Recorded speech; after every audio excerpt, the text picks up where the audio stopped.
Assalamu alaikum students. Today our lecture is about stoichiometry. Stoichiometry, what is mean by stoichiometry? Stoichiometry defined as the branch of chemistry which deals with the quantitative relationship between reactants and products present in balanced chemical equation. अब अक्सर हमें नहीं पता होता कि stoichiometry कहते किसे है या इसके न्यूमेरिकल्स का थोड़ा प्रॉब्लम होती है स्टूडेंट्स को। तो मैं इस चैप्टर को बहुत आसान करके आपके लिए बना रहा हूँ ताकि आप लोगों को आसानी हो। अब स्टोइचियोमेट्री हम कहते हैं केमिस्ट्री की वो ब्रांच है जिसके अंदर हम number of moles of reactant और प्रोडक्ट्स को फाइंड कर सकते हैं एक दूसरे के साथ कंपेयर करके और इक्वेशन को बैलेंस करके। सो सबसे पहले हम लिख लेते हैं डेफिनेशन ऑफ स्टोइचियोमेट्री। स्टोइचियोमेट्री कहते हैं जी the branch of chemistry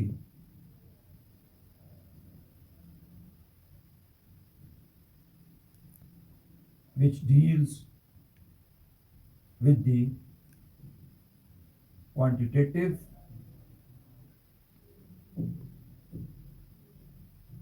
relationship between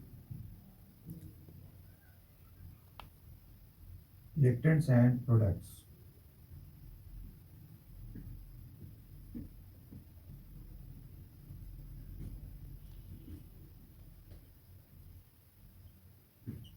present in balance chemical equation. ये केमिस्ट्री की वो ब्रांच है कि जिसमें हम क्वांटिटेटिव रिलेशनशिप स्टडी करते हैं। क्वांटिटेटिव रिलेशनशिप किसे कहते हैं? क्वांटिटेटिव रिलेशनशिप का मतलब है mass mass relationship, mass mole relationship, mole mass relationship, mass volume relationship, volume mass relationship या मोल वॉल्यूम रिलेशनशिप या वॉल्यूम मोल रिलेशनशिप। अब अगर फॉर एग्जांपल हमें रिएक्टेंट के मोल्स पता हैं तो हम प्रोडक्ट के मोल्स फाइंड कर सकते हैं। अगर हमें मैस गिवन है रिएक्टेंट्स का तो हम प्रोडक्ट का मैस फाइंड कर सकते हैं। तो हम इस चैप्टर में न्यूमेरिकल्स करेंगे और फेडरल बोर्ड में और पीडी बोर्ड में अगर देखा जाए तो लॉन्ग क्वेश्चन जो है वो आता है, इसमें न्यूमेरिकल आता है इस चैप्टर से, और इसके अलावा शॉर्ट क्वेश्चन में भी न्यूमेरिकल आता है और एक या दो एमसीक्यूज भी आते हैं। और इसी तरह अगर आप एंटी टेस्ट लेवल पे देखें एमडी कैट ई कैट में तो वहाँ पर भी इसके एक या दो एमसीक्यूज आते हैं। तो इस चैप्टर को आपने बड़े गौर से समझना है तो आपको बहुत फ़ायदा होगा। आपने लेक्चर मेरा बहुत गौर से अटेंटिव होकर सुनना भी है और साथ चैनल को भी सब्सक्राइब। तो सबसे पहले हम अगर देखें तो स्टार्ट अगर हम लें तो what is mean by mole. तो मोल किसे कहते हैं students? What is mean by mole? Mole कहते हैं, बहुत आसान डेफिनेशन है जिसके लिए मैं आपको बता रहा हूँ कि आपने मेरी डेफिनेशन को फॉलो करना है। Molar mass expressed in gram is called mole. What is mole? Molar mass expressed in grams is called mole. Mass expressed in gram is called mole. कि अगर हम मोलर मास किसे कहते हैं? एक जनरल टर्म है। किसी भी कंपाउंड का जो मास है उसको मोलर मास कहेंगे। किसी भी आइटम का जो मास है वो मोलर मास है। किसी भी आयनिक कंपाउंड का जो मास है मोलर मास, एक जनरल टर्म है। लेकिन अगर हम स्पेसिफिकली कहें, स्पेसिफिक टर्म एटम के मास के लिए एटॉमिक मास, आयनिक कंपाउंड के मास के लिए फार्मूला मास, और कोवेलेंट कंपाउंड के मास के लिए टर्म यूज होती है मॉलिक्यूलर मास। लेकिन अगर हम जनरल टर्म यूज करते हैं, एटॉमिक मास की जगह भी टर्म यूज हो सकती है मोलर मास की, मॉलिक्यूलर मास की जगह भी हम जनरल टर्म क्या यूज कर सकते हैं? Molar mass.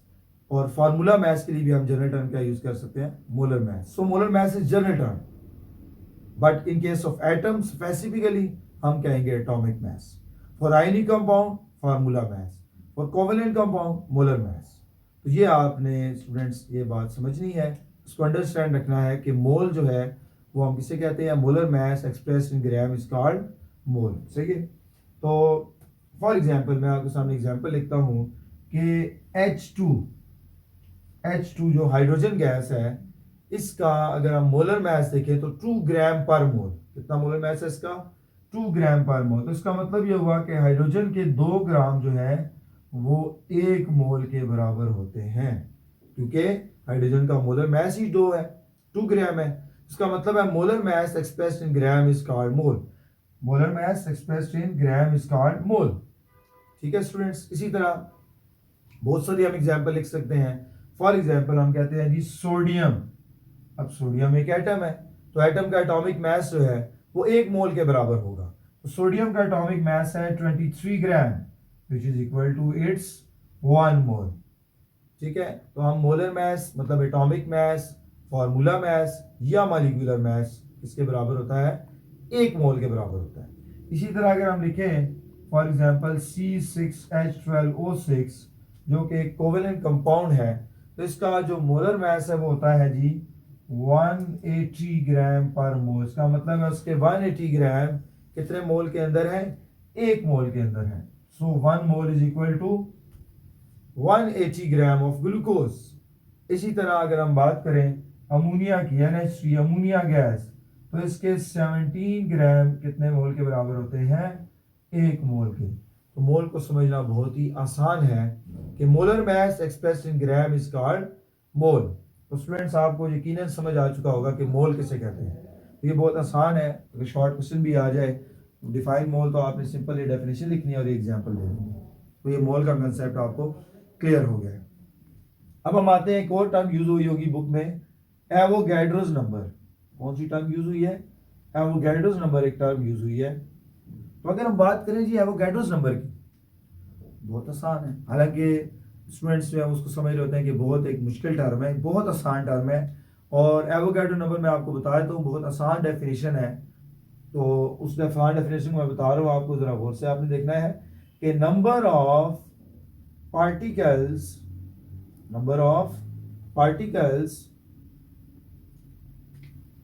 present in 1 mole of substance is called Avogadro number. Number of particles present in 1 mole of substance is called Avogadro number. Number of particles present in 1 mole of substance is called Avogadro's number.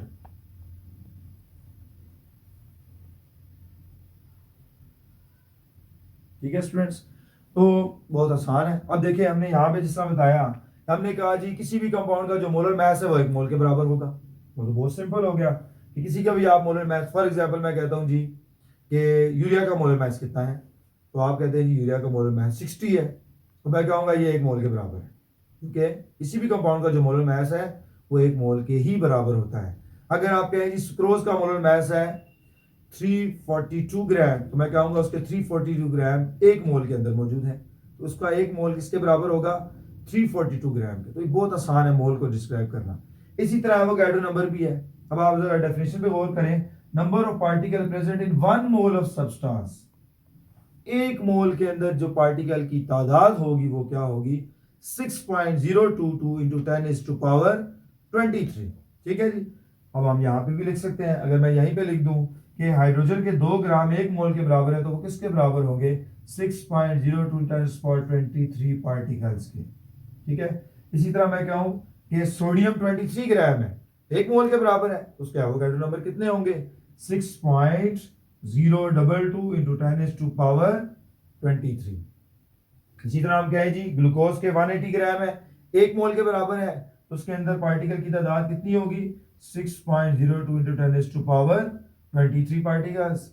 और इसी तरह यहाँ भी हम लिख देंगे 6.02 10⁻23। तो ये तो बहुत आसान हो गया कि एवोगैड्रो नंबर का मतलब है number of particle in 1 mole of substance.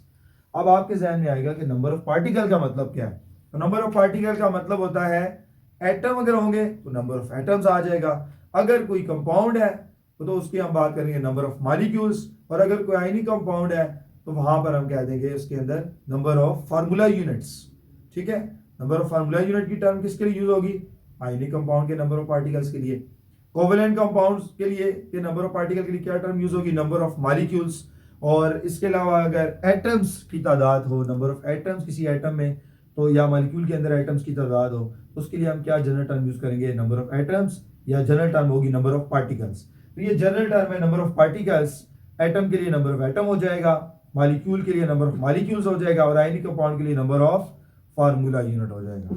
तो स्टूडेंट्स यकीनन आपको समझ आ गया होगा कि मोल किसे कहते हैं और एवोगैड्रो नंबर किसे कहते हैं। और ये इतने आसान टॉपिक हैं, शॉर्ट क्वेश्चन में भी आ जाते हैं। इवन के फेडरल बोर्ड के पास पेपर मैं देख रहा था तो उसमें मैंने देखा कि एक पेपर में ये लॉन्ग में भी आया हुआ है एवोगैड्रो नंबर। तो ये तो बहुत आसान लॉन्ग है, 6 या 7 नंबर का अगर लॉन्ग भी आ जाए तो आपके लिए कोई प्रॉब्लम नहीं। आप एवोगैड्रो नंबर की डेफिनेशन लिखें और भी नीचे आप ये जिस तरह मैंने आपको 4 एग्जाम्पल दिए, 4 एग्जाम्पल लिखें, 4 के आप 10 एग्जाम्पल लिख सकते हैं। क्योंकि आपके लिए मसला ही नहीं है, 1 मोल किसी भी कंपाउंड का कितने उसमें पार्टिकल होंगे 6.02 × 10⁻23। अब फॉर एग्जांपल हम इसमें कहते हैं जी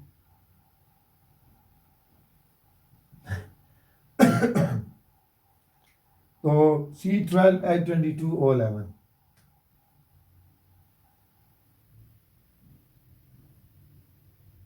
न्यूमेरिकल सॉल्व करेंगे, जैसा कि न्यूमेरिकल है प्रॉब्लम नंबर 1.1 चैप्टर नंबर 1।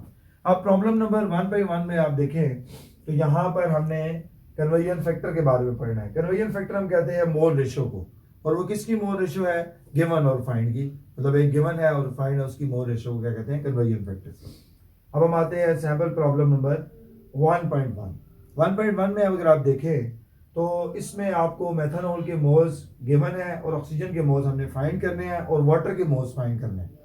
तो हम क्या करेंगे, गिवन फाइंड का फॉर्मूला लगाएंगे और गिवन में हमने यहाँ पर लिख दिया मेथनॉल, फाइंड में जिसके मोल्स फाइंड करने हैं ऑक्सीजन। फिर गिवन में हमने लिख दिया मेथनॉल जिसके मोल्स गिवन है, और फाइंड में हमने वाटर के मोल्स जो फाइंड करने हैं वो लिख दिए हैं। अब हमने इनके मोल्स यहाँ पे पुट कर देने हैं। सबसे पहले हमने मोल्स भी दो किस्म के होते हैं। एक मोल्स हम कहते हैं coefficient of balanced chemical equation, और एक मोल्स जो हम फार्मूला लगा के फाइंड करते हैं। यहाँ पर मैं जो पहले लिख रहा हूँ 2, 3, 2, 4, इसका मतलब है कोएफिशिएंट्स। तो यहाँ पे देखिए मेथनॉल का कोएफिशिएंट कितना है? 2, और ऑक्सीजन का कोएफिशिएंट कितना है? 3 है। ठीक है, ऑक्सीजन का कोएफिशिएंट 3 और मेथनॉल का कोएफिशिएंट 2 है। फिर उसके बाद हमने क्या करना है, इस वैल्यू को उधर जा क्या कर देना है? डिवाइड कर देना है। अब ये 3/2 हो गया, इसे हम CF मीन कन्वर्जन फैक्टर कहते हैं। और फिर हमने इसके वो मोल्स लिखने हैं जो हमें स्टार्ट में गिवन है 3.5। ये उधर जाके क्या हो जाएंगे? मल्टीप्लाई हो जाएंगे। 3/2 मल्टीप्लाई बाय 3.5, तो ये आ जाएंगे 5.25 moles of oxygen produced by methanol. इसी तरह स्टूडेंट्स हमने फाइंड करने हैं वाटर के मोल्स, तो उसके लिए हम क्या करेंगे, गिवन में लिख देंगे मेथनॉल के और फाइंड में वाटर। पहले हम लिख लेंगे मोल रेशो, तो coefficient of balance chemical equation आप देखें मेथनॉल 2 है तो हमने 2 पुट कर दिया। इसी तरह आप देखें तो वाटर यहाँ पर 4 है तो हमने 4 पुट कर दिया। ये 2 इधर आके डिवाइड होगा 4/2, जो हम कहते हैं कन्वर्जन फैक्टर। अब यहाँ पर हमने वो मोल्स देखने हैं जो हमें स्टार्ट में गिवन थे मेथनॉल के 3.5, तो ये 3.5 इधर आके मल्टीप्लाई हो जाएगा और ये बन जाएगा 7 मोल्स। तो ये 7 मोल्स हमने फाइंड कर लिए हैं वाटर के, which is produced by methanol. तो इस तरह ये न्यूमेरिकल सॉल्व होगा। इसको सॉल्व करना इतना कोई मुश्किल काम नहीं है, बहुत आसान है। जस्ट आपने क्या करना है, मेरी वीडियो को आपने देखते रहना है और सब्सक्राइब करना है ताकि आपको आसानी हो समझने के लिए। क्योंकि स्टूडेंट्स मैं ये कोशिश कर रहा हूँ कि मेरे स्टूडेंट्स को ज़्यादा से ज़्यादा आसानी हो और FSC में उनके अच्छे मार्क्स आएँ, केमिस्ट्री में फुल मार्क्स आएँ, तो इसलिए मैंने ये वीडियो का सिलसिला स्टार्ट किया है। तो आप स्टूडेंट्स ने ज़रूर मेरी वीडियो को सब्सक्राइब करना है और इसके लिंक को आगे शेयर कर देना है। ठीक है, तो ये आप देखते जाए तो यहाँ पे ये बहुत आसान न्यूमेरिकल हमने सॉल्व कर लिया है कि इसमें हमें स्टार्ट में मेथनॉल के 3.5 मोल्स गिवन थे, ऑक्सीजन के मोल्स फाइंड करने थे वाटर के, तो हमने गिवन फाइंड का फॉर्मूला लगा के फाइंड कर लिए हैं। अब हम मूव करते हैं सैम्पल प्रॉब्लम नंबर 1.3। अब प्रॉब्लम नंबर 1.3 में अगर देखें तो ये वाला बड़ा इंपॉर्टेंट है, पास्ट पेपर में भी ये क्वेश्चन आया हुआ है।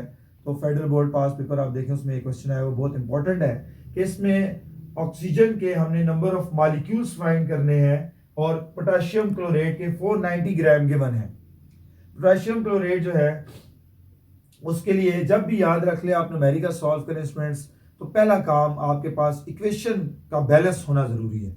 इक्वेशन लिखना आपकी ज़रूरी है स्टूडेंट्स, और बैलेंस होना उसका बहुत ही ज़रूरी है। अब देखें KClO3 की वो कह रहा है कि थर्मल डिकम्पोजिशन होगी और उसमें आपने फाइंड करने हैं ऑक्सीजन के नंबर ऑफ मॉलिक्यूल्स। अब थर्मल डिकम्पोजिशन है, थर्मल डिकम्पोजिशन का मतलब थर्मल मीन टेम्परेचर, डिकम्पोजिशन का मतलब उसके कंपोनेंट्स में कन्वर्ट हो जाना। तो KClO3 को जब हम हीट करेंगे स्टूडेंट्स तो वो कन्वर्ट हो जाएगा पोटेशियम क्लोराइड में और ऑक्सीजन में, अपने कंपोनेंट्स में अलग हो जाएगा। इसे हम कहते हैं थर्मल डिकम्पोजिशन। जैसा कि आप ये देख लें इक्वेशन में, तो यहाँ पर KClO3 को जब हीट अप किया तो ये कन्वर्ट हो गया किसमें? पोटेशियम क्लोराइड और ऑक्सीजन में। ये साइन स्टूडेंट यूज होता है हीट के लिए। तो KClO3 को हीट अप किया, कन्वर्ट हो गया अपने कंपोनेंट्स में KClO3, इसको कहते हैं थर्मल डिकम्पोजिशन। इक्वेशन को बैलेंस हमने किया, यहाँ पे 2 पोटेशियम था, यहाँ भी 2 बैलेंस हो गया। ऑक्सीजन को बैलेंस करेंगे 2 3 are 6 और 3 2 are 6, तो ऑक्सीजन भी बैलेंस है। अगला काम हमने नेक्स्ट का ये करना है स्टूडेंट्स कि हमने डाटा को देख लेना है। अब अगर हम डाटा के मुताबिक देखें तो यहाँ पे हमें 490 ग्राम पोटेशियम KClO3 के गिवन है, ठीक है। ये KClO3 के हमें क्या गिवन है, 490 ग्राम। हमने क्या करना है, याद रख लें न्यूमेरिकल में, पहली चीज इक्वेशन का बैलेंस होना जरूरी है, दूसरी चीज हमने मैस को मोल में कन्वर्ट कर देना है। अब हमारे पास क्योंकि 490 ग्राम KClO3 के गिवन है, तो हमने क्या करना है, बड़ा आसान फॉर्मूला है कि मोल्स फाइंड करने के लिए हम क्या करते हैं, mass divided by molar mass, mass divided by molar mass. Mass हमें दिया हुआ है 490 ग्राम, मोलर मैस स्टूडेंट्स होता है इसका KClO3 का 122.5 ग्राम पर मोल। तो हम ये पुट कर देंगे फार्मूले में। तो अगर आप देखें तो यहाँ पे हमने ये फार्मूला लगाया कि मोल्स फाइंड करने के लिए क्या फार्मूला है, mess divided by molar mess, 490 divided by 122.5, तो 4 मोल्स हमारे पास आ गए हैं किसके, KClO3 के, ठीक है। अब मोल्स हमने फाइंड कर ली, इक्वेशन भी बैलेंस है। अब आपके लिए बहुत आसान है, गिवन फाइंड का फार्मूला लगाना है, जो ऑलरेडी मैंने यहाँ भी यूज किया हुआ था, वही फार्मूला हमने यहाँ पे लगाया। गिवन में हमने रखा जिसके मोल्स गिवन थे KClO3 के, विच इज 4 मोल्स, और फाइंड करने हैं ऑक्सीजन के। उसी तरह हमने क्या करना है स्टूडेंट्स, 3 स्टेप्स को फॉलो करना है। पहले स्टेप में मैंने आपको बताया कि हम कोएफिशिएंट्स को लिखते हैं, तो KClO3 का यहाँ पर कोएफिशिएंट 2 है, तो हमने यहाँ पे 2 पुट कर दिया, और ऑक्सीजन का कोएफिशिएंट 3 है, तो हमने यहाँ पर 3 पुट कर दिया। फिर उसके बाद ये वैल्यू उधर जाके डिवाइड हो जाएगी, 3 डिवाइडेड बाई 2 हो जाएगा, इसको 1 कर देना, ये इधर आके डिवाइड 3/2। फिर हमने इसके वो मोल्स लिखना है जो हमें गिवन है, जो कि 4 मोल्स है, और ये इधर आगे मल्टीप्लाई होंगे। और स्टूडेंट्स ये जो 3/2 था मैंने आपको पहले भी बताया था, इसे हम कहते हैं CF, इसका मतलब है कन्वर्जन फैक्टर। किसे कहते हैं, कन्वर्जन फैक्टर। ये मोल रेशो है, कोएफिशिएंट्स की रेशो है, जिसमें ये ऊपर वाला कोएफिशिएंट किसका है, ऑक्सीजन का, और नीचे वाला कोएफिशिएंट किसका है, KClO3 का, ठीक है। और हमने यहाँ पे 6 मोल्स फाइंड कर लिए। ये 6 मोल्स हैं ऑक्सीजन के, जो किसने प्रोड्यूस किए हैं, पोटाशियम क्लोरेट ने, ठीक है स्टूडेंट्स। अब हमने, क्योंकि क्वेश्चन की डिमांड है कि हमने क्या फाइंड करना है, calculate number of molecules of oxygen, तो मॉलिक्यूल के लिए बहुत आसान फार्मूला है, मोल को मल्टीप्लाई कर देना है एवोगैड्रो नंबर से। तो 6 मोल्स है, इसको एवोगैड्रो नंबर से मल्टीप्लाई किया तो ये आंसर आ गया 3.612 10 about 24 मॉलिक्यूल्स। तो ये हमारा न्यूमेरिकल का जो पोर्शन है स्टूडेंट्स, ये कंप्लीट हो चुका है। होप कि आपको ये चीज़ें समझ आ गई होगी। बहुत शुक्रिया।